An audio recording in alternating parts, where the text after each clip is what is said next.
Baik, kelas keamanan sistem informasi kita lanjutkan materi di segmen kedua untuk pertemuan ke-6 ini. Di segmen pertama tadi saya sudah menjelaskan bagaimana mengamankan sistem informasi dengan menerapkan metode access control. Nah, kemudian apalagi yang bisa dilakukan untuk mengamankan sistem informasi? Kalau di atas tadi dengan menggunakan access control. Nah, yang berikutnya ini bisa dengan menggunakan pemilihan password. Nah, dengan adanya kemungkinan password ditebak, password bisa ditebak, pasti ya. Nah, oleh karena adanya kemungkinan password ditebak ini, misalnya dengan menggunakan beberapa aplikasi. Sekarang banyak sekali aplikasi-aplikasi yang bisa diambil di internet dengan gratis, itu seperti misalnya program password cracker. Dan ada program-program lain yang bisa digunakan untuk membobol ataupun mengetahui password-password dari beberapa sistem. Nah, oleh karena adanya kemungkinan-kemungkinan ini, maka kepada pengguna sistem diharuskan untuk memilih password dengan memerlukan perhatian khusus. Jadi kalau kita melihat tentang memilih password memerlukan perhatian khusus ini, itu beberapa vendor itu sudah menerapkan aturan untuk membuat password, bahwa password itu harus mengandung unsur huruf besar, ada huruf kecil, bahkan harus mengandung unsur angka di dalam deretan password tadi. Kalau tidak memenuhi unsur tersebut, biasanya pembuatan password itu akan ditolak oleh sistem. Kadang-kadang ini password kadang-kadang kurang diperhatikan ini sama pengguna, dianggap sebagai sesuatu yang tidak terlalu penting ya. Maka kadang-kadang banyak pengguna itu yang menggunakan passwordnya itu ya yang gampang diingat, bahkan menggunakan passwordnya itu simple saja. Ada yang angka berurut 1 2 3 4 5 6 dan sebagainya. Yang intinya password yang dibuat oleh si pengguna itu tidak memperlihatkan bagaimana upaya untuk memberikan tingkat keamanan yang lebih baik. Nah, berikut ini beberapa contoh ataupun hal-hal yang sebaiknya tidak digunakan dalam membuat password. Seperti misalnya yang pertama ini adalah nama Anda. Jadi usahakan bahwa membuat password itu tidak mengandung unsur nama sendiri ya. Nama istri, nama calon istri, apalagi nama gebetan. Ini sangat rawan ya. Kenapa? Karena biasanya orang lain yang ingin menggunakan hak akses yang kita miliki itu biasanya dia mengidentifikasi dulu dari hal-hal yang terdekat dengan identitas kita, mulai dari nama, baik nama sendiri, nama istri, sama gebetan bahkan misalnya, atau nama anak ataupun nama teman-temannya. Nah, yang kedua, upayakan tidak menggunakan password itu dengan identitas nama komputer yang digunakan.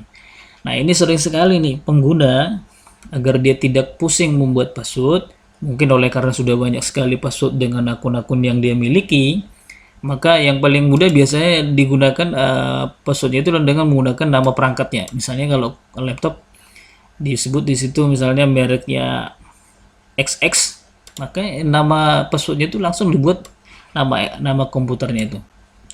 Nah, diupayakan jangan menggunakan identitas ini ya, karena variabel dan informasi ini juga masuk dalam bagian informasi yang kemudian dianalisis oleh algoritmanya si aplikasi password cracker atau aplikasi-aplikasi yang sejenisnya.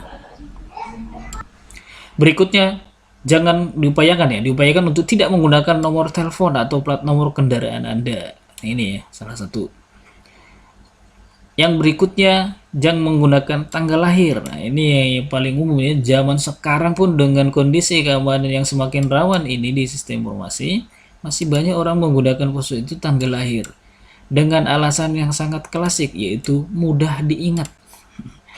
Jadi, kalau kita sudah bicara soal mudah diingat dengan mengabaikan bahwa ini adalah rawan, maka ini yang disebutkan di pertemuan sebelumnya bahwa ada kecenderungan orang atau pengguna sistem itu lebih mengutamakan nyaman daripada aman. Nah, ini rawan ya, bahaya sekali kalau kita sudah lebih mengutamakan nyaman daripada aman. Nah, yang berikutnya, alamat rumah. Hindari membuat password dengan menggunakan identitas alamat rumah. Berikutnya, nama tempat yang terkenal. Nah, ini juga ya. Meskipun sebenarnya banyak tempat terkenal, tetapi Dengan menggunakan password cracker ini tadi, bahwa identitas seperti ini akan masuk dalam atau paling gampang ini dianalisis oleh aplikasinya atau toolsnya ini. Kemudian berikutnya, hindari menggunakan password dengan identitas kata-kata yang terdapat dalam kamus. Maksudnya di sini bahwa ini istilah-istilah yang umum maksudnya. Yang berikutnya, hindari membuat password dengan menggunakan identitas karakter yang sama diulang-ulang. Nah, ini sering sekali juga nih ya. Dengan alasan yang sama tadi, alasan yang klasik mudah diingat, maka banyak pengakai itu membuat password itu dengan karakter-karakter seperti misalnya ada karakter yang sama diulang-ulang. Misalnya ada aja, saya, dan lain-lain dan lain-lain. Yang intinya menurut pengguna tersebut itu akan mudah diingat. Meskipun itu dari sisi keamanan informasi sangat rawan. Nah, kalau misalnya ada yang merasa bahwa dengan menggunakan variabel-variabel ini adalah justru adalah variabel yang mudah diingat daripada saya lupa passwordnya. Nah ini, ya. Daripada saya nanti nggak bisa buka lagi sistemnya, mending saya gunakan ini. Nah, oke. Nah, sekarang kita akomodir penggunaan variabel ini, meskipun saya sebut tadi hindari menggunakan ini. Tetapi, oleh karena kalau memang sudah terpaksa harus menggunakan ini dengan alasan sulit mengingat beberapa karakter dengan banyaknya akun-akun yang Anda miliki, maka boleh menggunakan variabel ini. Boleh bukan berarti sebenarnya dalam artian yang sebutkan tadi hindari ya. Tapi bukan berarti tidak boleh. Boleh menggunakan variabel-variabel ini untuk password, tetapi ingat usahakan merubah sedikit ya. Merubah sedikit dari karakter-karakter yang seharusnya dengan misalnya merubah karakternya itu misalnya menambahkan beberapa karakter angka ataupun karakter-karakter lain yang diperbolehkan di beberapa sistem, karena di beberapa sistem itu ada yang tidak memperbolehkan menggunakan karakter-karakter di luar huruf ya dan angka. Nah, kalau dia perbolehkan, manfaatkan fasilitas yang misalnya penambahan angka ataupun karakter-karakter unik untuk mengganti beberapa karakter yang terdapat pada variabel, misalnya nama. Misalnya nama Anda adalah mahasiswa. Huruf A-nya atau karakter A-nya itu bisa diganti dengan misalnya ini angka 4 atau angka-angka lain atau karakter lainnya, yang intinya adalah untuk mempersulit atau untuk menambah tingkat kerumitan dari password yang kita buat untuk mengantisipasi adanya orang-orang yang sengaja ingin mengidentifikasi password yang kita buat tadi. Yang digunakan pencariannya menggunakan beberapa tools atau program khusus seperti misalnya program password cracker ini. Nah, upaya apa lagi yang bisa digunakan untuk mengamankan sistem informasi? Kalau di pertemuan sebelumnya saya sebut bahwa banyak sekali kemungkinan-kemungkinan dari hasil evaluasi keamanan informasi itu yang kemudian itu bisa menjadi lubang keamanan di dalam sebuah sistem. Nah, salah satunya adalah beberapa service ya. Beberapa service di sistem itu bisa juga dijadikan oleh orang-orang yang ingin melakukan akses ilegal terhadap sistem, memanfaatkan service-service yang jarang digunakan. Nah, di beberapa sistem itu terdapat ada beberapa service-service yang ketika menginstalkan sistemnya, maka dia langsung include dengan sistem tersebut. Tetapi service tersebut belum tentu digunakan oleh pengguna. Nah, service-service inilah yang sering diamati oleh para cracker yang kemudian digunakan untuk menitipkan atau menyisipkan script atau baris kode yang dapat digunakannya untuk berkembang dan kemudian menyerang sistem yang dia masuki tadi.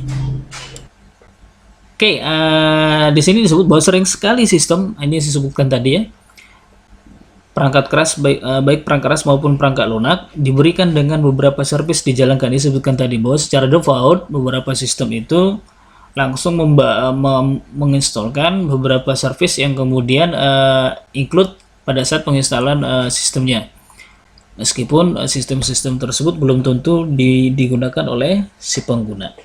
Nah, sebagai contoh misalnya dalam sistem Unix, service-service yang sering dipasang oleh vendornya otomatis ya, include itu seperti Finger, Telnet, FTP, SMTP, POP, Echo, dan lain-lain. Nah, service-service ini belum tentu digunakan oleh pengguna. Nah, bagi attacker, nah ini bisa dijadikan sebagai media untuk disebutkan tadi menanamkan ataupun menitipkan beberapa source kode yang digunakan untuk menyerang sistem ini tadi. Ya, service-service ini seperti juga misalnya dalam penggunaan gadget juga ini banyak ya, banyak service-service juga kalau kita melihat di gawai kita atau gadget yang Anda gunakan, itu banyak juga service yang sebenarnya secara teknis tidak pernah digunakan oleh pengguna perangkatnya. Memang ada beberapa service itu yang tidak boleh dihapus ya, yang memang walaupun tidak digunakan tapi tidak bisa hapus.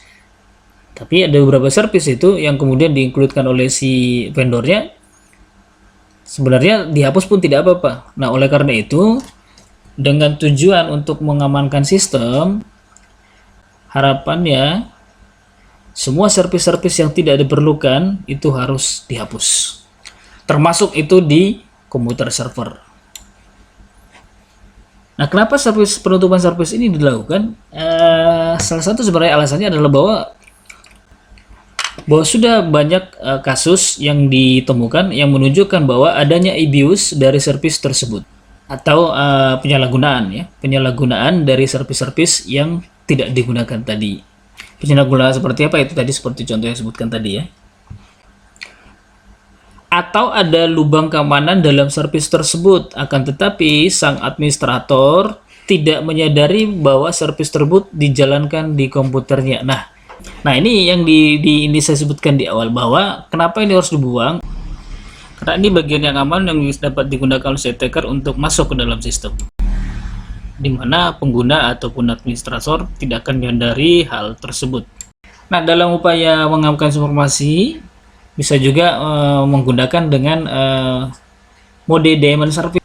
Daemon service ini dijalankan biasanya dia di belakang layar ya, tanpa intervensi dari penggunanya. Seperti misalnya syslog ya. Syslog itu dijalankan di belakang layar untuk mengontrol ataupun menangani sistem log atau log system.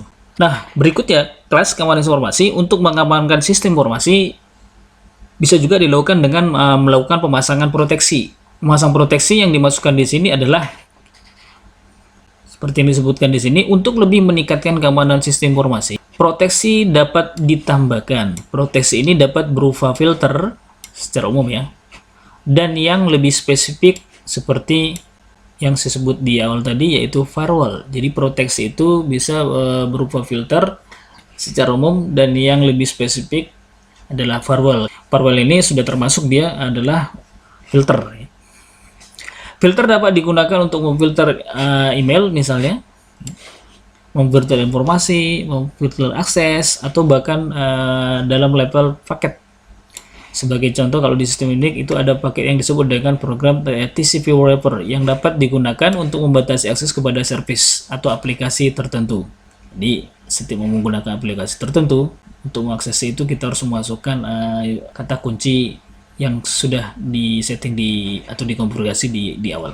Sementara firewall dapat digunakan untuk melakukan filter secara umum.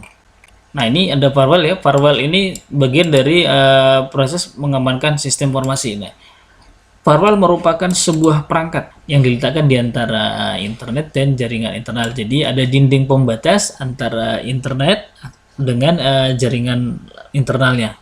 Sebagai contoh, ini ada di diagram ini.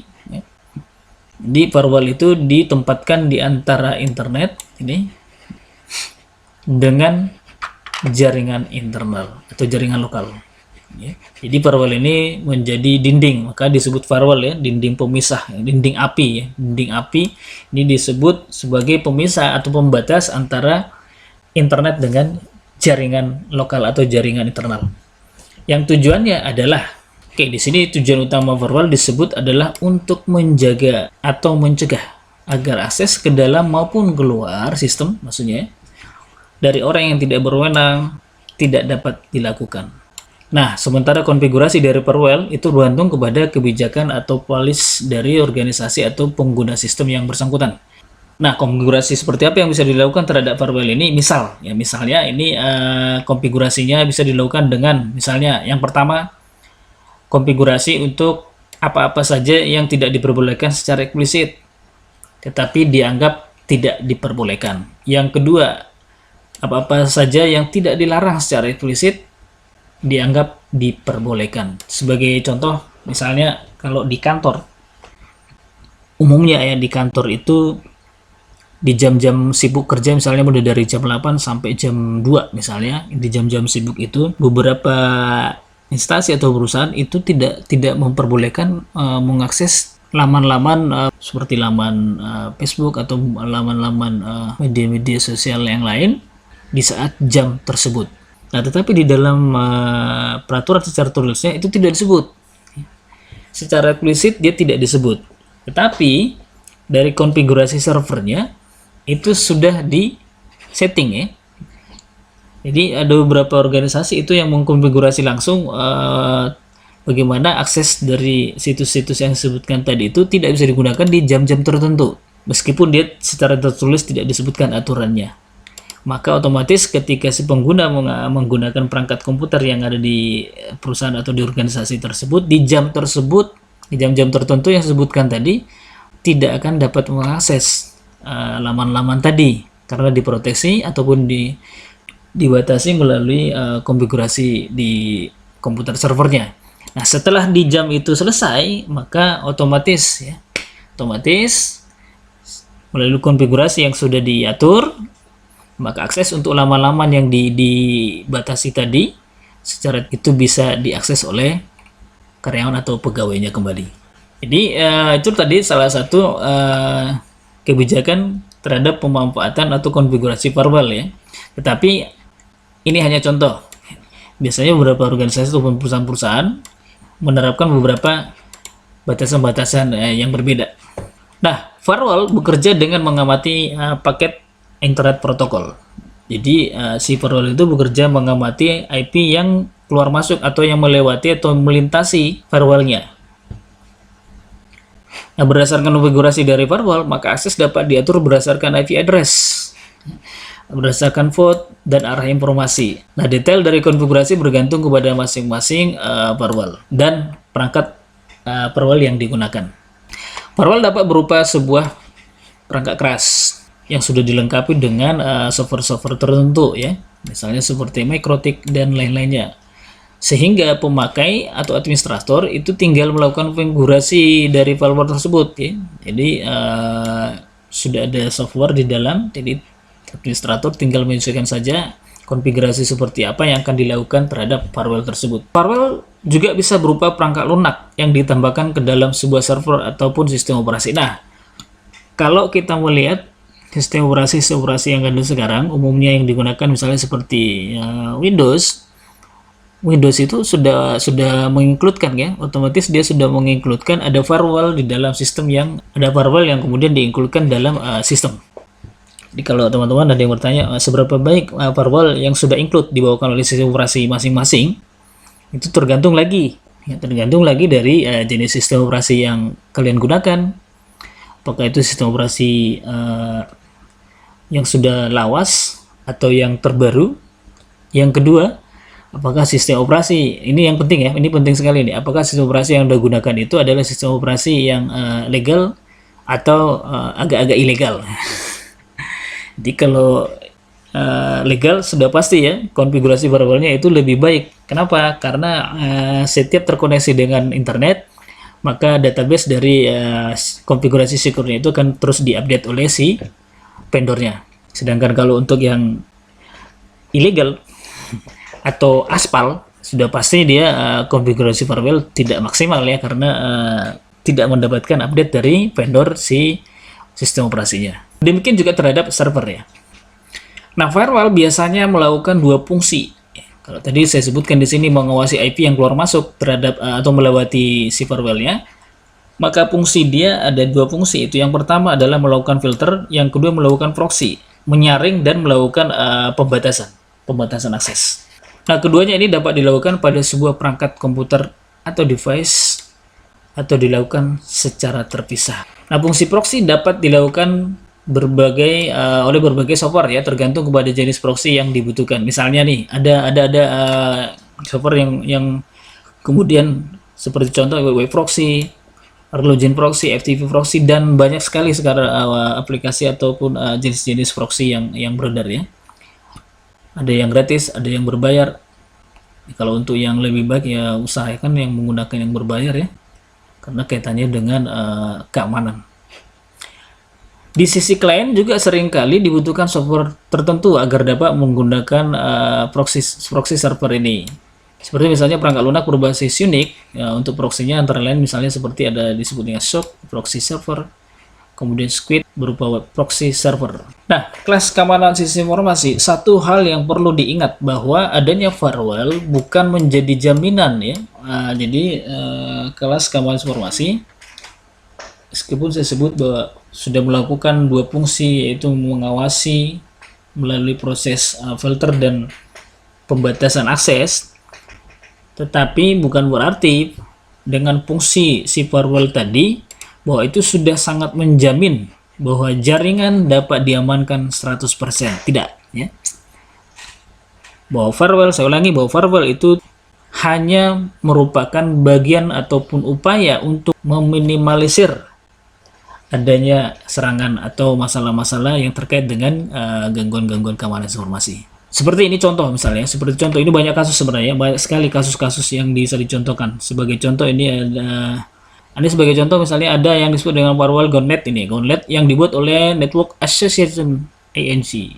Nah, firewall ini mengalami masalah sehingga dapat melewatkan koneksi dari luar yang seharusnya tidak boleh lewat. Padahal Gauntlet ini didengung-dengungkan oleh Nike sebagai the world most secure firewall. Nih, bayangin ya. Ini sudah digadung-gadungkan sebagai the world most secure firewall. Artinya bahwa firewall sekelas produksinya Gauntlet ini itu pun masih bisa mengalami masalah. Nah, inti yang saya sampaikan di sini bahwa meskipun sudah menggunakan firewall, urusan keamanan sistem informasi itu tetap harus kembali pada pengguna sistemnya. Bagaimana cara mengamankan sistem dengan melakukan berbagai metode-metode. Yang salah satunya yang bisa dilakukan adalah keamanan harus tetap dipantau secara berkala. Ini dia ya. Jadi secanggih apapun firewall yang kalian pasang di beberapa sistem, tapi upaya maksimal untuk pengamanannya bahwa kita atau sebagai pengelola sistem atau pemilik sistem itu harus tetap memantau keamanannya secara berkala.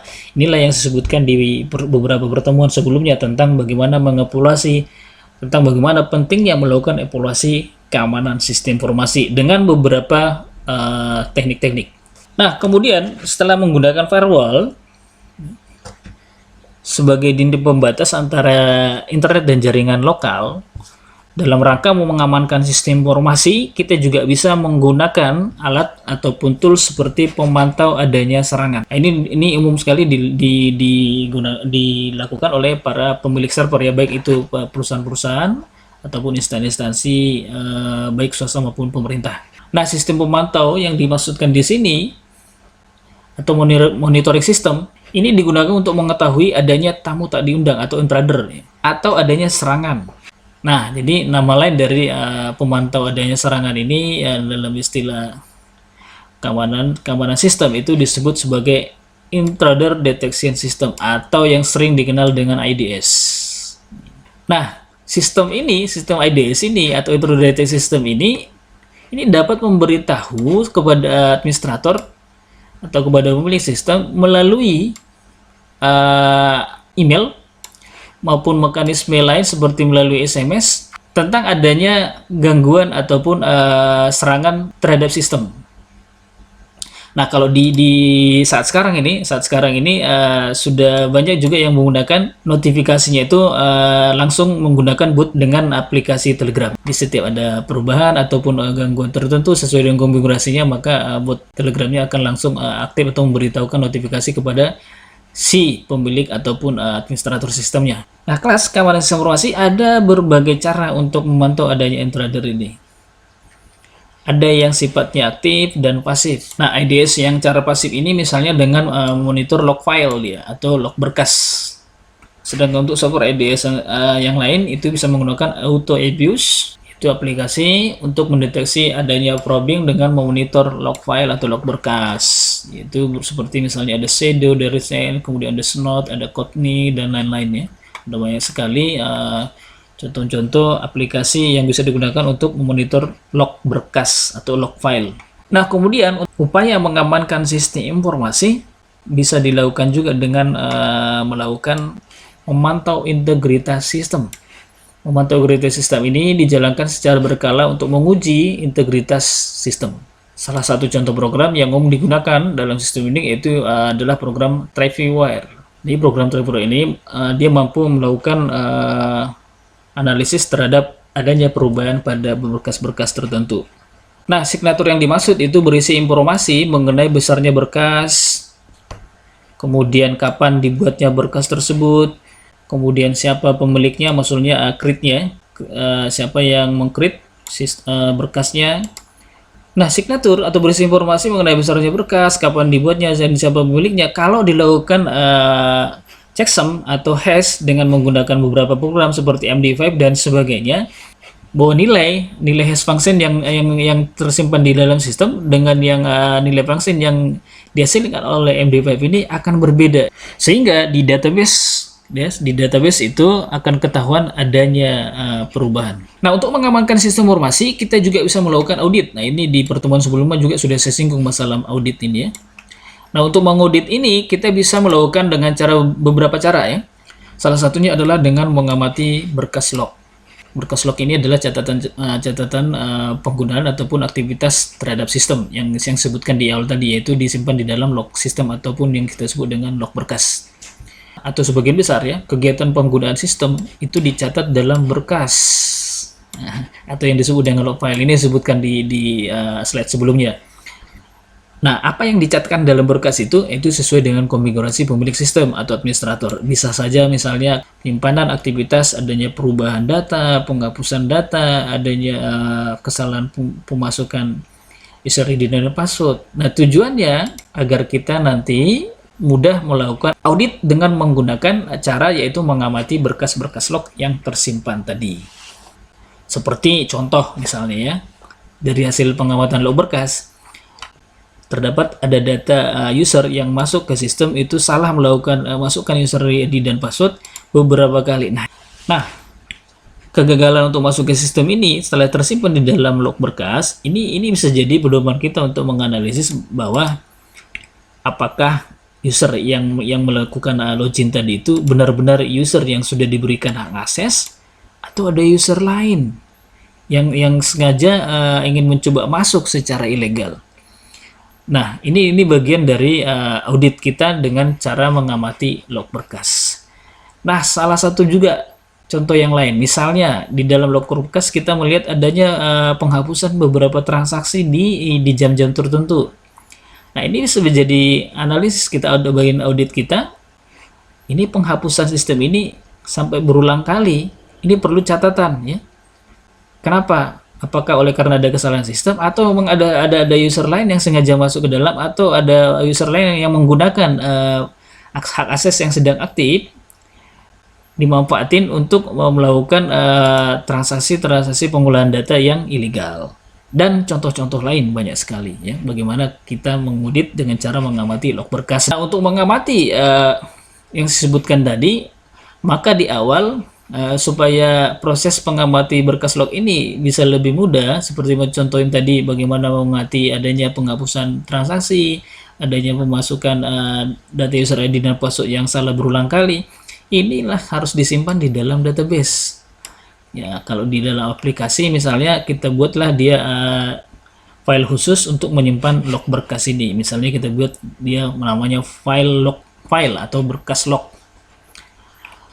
Nah, dengan menggunakan berkas log ini, para administrator diwajibkan untuk rajin memelihara dan menganalisis berkas log yang dimilikinya. Nah, artinya berkas log ini sangat penting bagi administrator ya. Dengan adanya berkas log ini, administrator itu bisa lebih mudah menganalisis apakah ada gangguan atau tidak pada sistem yang sedang dijalankan. Nah, untuk mengamankan sistem informasi, kita juga bisa melakukan dengan menggunakan enkripsi. Nah, ini kembali lagi kita ke pembahasan di awal. Jadi memang metode enkripsi ini, teknik kriptografi yang kita bahas sebelumnya itu adalah salah satu metode enkripsi yang juga sering digunakan untuk melakukan atau meningkatkan mode keamanan sistem informasi. Jadi di luar beberapa cara tadi yang sebutkan access control, kemudian menggunakan autentikasi, kemudian melakukan backup rutin. Nah, di luar itu juga bisa melakukan pengamanan sistem informasi itu dengan menggunakan enkripsi. Yang tujuannya itu tadi untuk meningkatkan keamanan. Nah, salah satu mekanisme untuk meningkatkan keamanan adalah menggunakan teknologi enkripsi. Ini sudah kita bahas beberapa pertemuan sebelumnya dan akan kita bahas kembali di pertemuan-pertemuan yang berikutnya. Termasuk di penugasan mode kriptografi yang akan dipresentasikan atau dikumpul di pertemuan 10. Nah, metode enkripsi yang disebutkan di sini juga sama seperti yang disebutkan di awal, bahwa data-data itu dikirimkan ataupun dilakukan proses penyandian pesan sedemikian rupa sehingga tidak mudah disadap. Nah, banyak service di internet yang masih menggunakan plain text untuk autentikasinya, seperti penggunaan pasangan user ID dan password. Ya. Ini untuk autentikasinya kan masih menggunakan plain text. Kita masih mengetikkan teks yang tidak tersandikan. Apa masalahnya kalau kemudian mode autentikasi atau service di internet ini masih menggunakan plain text? Seperti kita misalnya mengetikkan user ID dan password di kotak inputan halaman login misalnya, ya tentu itu termasuk ada masalah ya. Masalah kenapa? Karena kalau di dalam browsernya itu tersimpan ada program-program seperti program penyadap atau pengendus atau sniffer, maka user ID yang kita ketikkan di browser itu akan mudah sekali disadap mereka ya, kemudian digunakan untuk kepentingannya. Nah, untuk itu memang disarankan bagi teman-teman yang menggunakan beberapa user ID dan password ataupun akun-akun tertentu di internet, diupayakan agar tidak meninggalkan jejaknya setiap menggunakan aplikasi itu atau setiap selesai menggunakan aplikasi itu maksudnya. Baik, kelas keamanan sistem informasi, demikian materi kita di pertemuan 6 ini. Mudah-mudahan apa yang saya sampaikan hari ini dapat dipahami. Dan bagi teman-teman yang sebutkan tadi kesulitan sinyal, tetap semangat ya, jangan sampai tidak mengikuti materinya meskipun sinyal sulit. Tetaplah berusaha dan tetap semangat. Nah, harapannya oleh karena bahasan keamanan informasi ini di zaman sekarang ini semakin penting. Oleh karena itu teman-teman kelas keamanan informasi agar mengulang materi-materi yang saya sampaikan berikut, mencari juga referensi-referensi dari materi-materi atau materi-materi terkait keamanan informasi dari sumber-sumber yang lainnya. Oke, kelas keamanan informasi, terima kasih sudah mengikuti materi ini. Sampai bertemu di pertemuan berikutnya. Tetap semangat, jangan lupa jaga kesehatan. Wassalamualaikum warahmatullahi wabarakatuh.